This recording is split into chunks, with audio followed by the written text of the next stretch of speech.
ဒီနေ့ကတငယ်ချင်းတွေနဲ့ကန်ချီကိုသွားတာရိုက်ထားဖြစ်ပါတယ်အစားတော့ညနေ4 နာရီသွားမယ်ဆိုပြီးစီစဉ်ထားတာပေါ့နော်ဒါပေမဲ့ပြင်းစင်းနဲ့9 နာရီထိုးမှသွားဖြစ်ပါတယ်ဝတ္ထုတရက်ဆရာတော့တခုမှတော့ပေါ့ပေါ့နော်ဒါပေမဲ့ကိုကကတာနိုင်ငံမှာကိုမီတဲ့ East မှာဘိုင်းဖြစ်နေလေ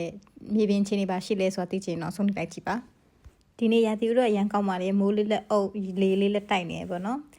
တိုင်တမ်ပရေချာလဲ23ပဲရှိပါတယ်ဒီနေ့ကဲနောက်ဆုံးတော့ Uber ရောက်လာပါပြီ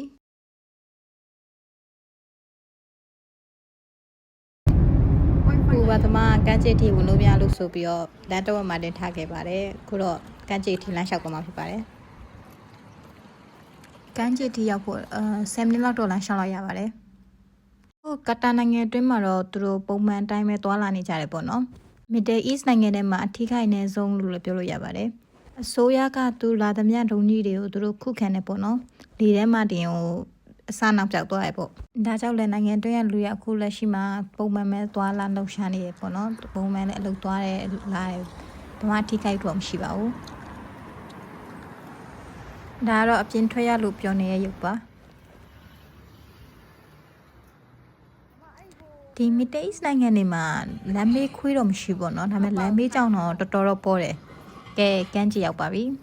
ကန်းကြီးကလူမရှိရမဟုတ်နော်လူရှိရဒါပေမဲ့လူမရှိရဲ့နေရာကိုရိုက်ထားတာပါဒီမှာသူတို့ခွင့်ပြုချက်မရပဲဗီဒီယိုရိုက်ခွင့်မရှိပေါ့နော်ကဲဓာတ်ပုံရိုက်ဖို့အတွက်နေရာရှာနေကြပြီပေါ့နော်ဘေးမှာညရင်ကောင်းမလဲဆိုပြီး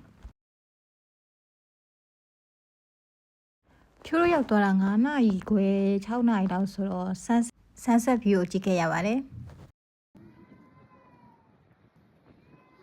ဒါတော့ဓာတ်ပုံရိုက်ပြီးအတွက်လူညှိနေရပါတော့ဘယ်လိုပုံစံဘယ်လိုရိုက်မယ်ဆိုပြီးတော့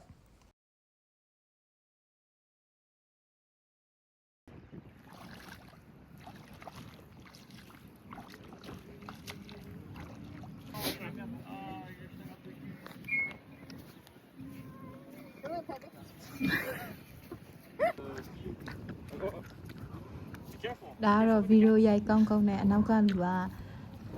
ကြောင်သတိထားဖို့ပြောနေအောင်မကြောက်ဘူးပေါ့နော်နောက်ဆုံးတော့လက်ကိုကြောင်ကိုက်ခံလိုက်ရပါတယ်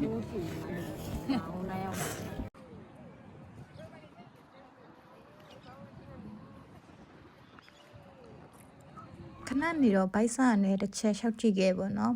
ပင်လယ်ဘက်မှာရှိတဲ့ဆိုင်လေးဒါလေးဆိုင်ပုံစံလေးတဲ့အရန်ကိုပေါ့နော် romantic ဆန်တယ်များသောအားဖြင့်အဲ့ဘက်မှာ coffee ဆိုင်လေးရှိရပြီးရင် Arabic စားဆိုင်ရှိရပေါ့နော်ဒါကတော့ဓာတ်ပုံတွေအဝါရိုက်ပြီးတော့ပြန်လာခဲ့ပါပြီရာသီဥတုလေးရလေးမပူမအေးလေးဆိုတော့ဒီချိန်ကအဲ့လိုကန်းကြီးလေးသွားလို့ကောင်းတဲ့အချိန်လေးပေါ့နော်အရန်ကြီးပူတဲ့ချိန်ဆိုရင်တော့တက်ဖို့ပေါ့နော်သူတို့အဲ့လိုမျိုးအပါယာလေးတော့ရောင်းနေဆိုင်လေးတချို့တွေ့ခဲ့ပါတယ်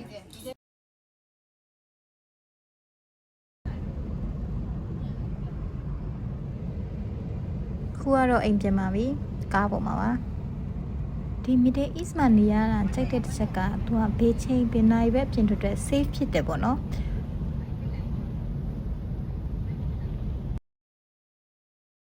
ကဲဒီနေ့ကဒီလောက်ပါပဲကျေးဇူးတင်ပါတယ်ရှင်